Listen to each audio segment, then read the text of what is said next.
বন্ধুরা, তোমাদের সঙ্গে আবার নতুন রেসিপি নিয়ে চলে আসলাম। দেখো আমি চিকেন রান্না করছি। তেল দিয়েছি, পেঁয়াজ আর কাঁচা লঙ্কা লাল লাল করে ভেজে নেব। আর এই দেখো এখানে চিকেন, মানে 3 কেজি চিকেন আছে। এই দেখো আমার পেঁয়াজ লাল লাল করে ভাজা হয়ে গেছে। এবার এর মধ্যে চিকেন ঢেলে দেবো।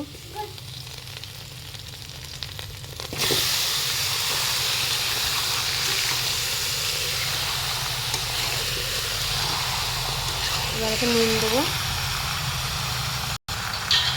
1 চামচ নুন দিলাম।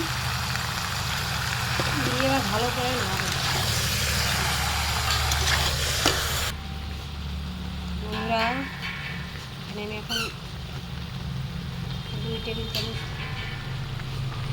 লঙ্কার গুঁড়ো মারবো, আর 1 চামচ হলুদ মারবো।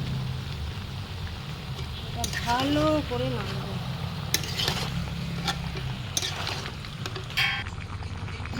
লঙ্কার গুঁড়ো আর হলুদ দিয়ে ভালো করে কষানো হয়ে গেছে। এবার আদা রসুনের পেস্ট দেবো।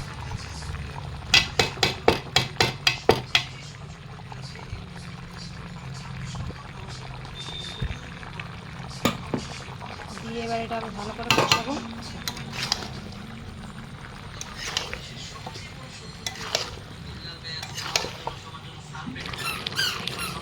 আদা রসুনের পেস্ট দিয়ে সুন্দর করে কষানি হয়ে গেছে। এবার টমেটোটা ঢেলে দেবো। ভালো করে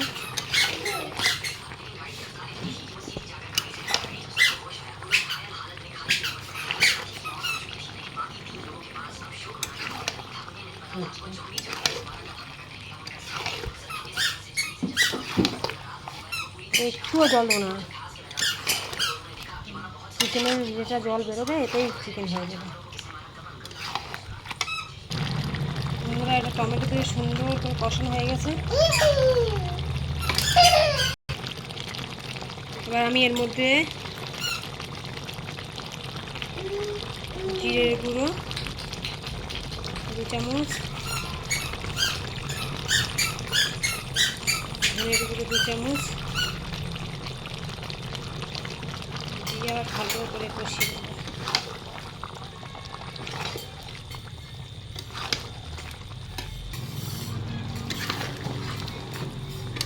ধনেগুলো দিয়ে বন্ধুরা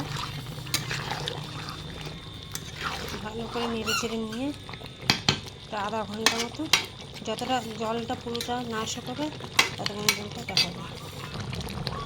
এবার চিকেন প্রায় হয়ে গেছে। এবার এখানে গরম মশলা মারবো 1 চামচ। ভালো করে ফুটে গেলে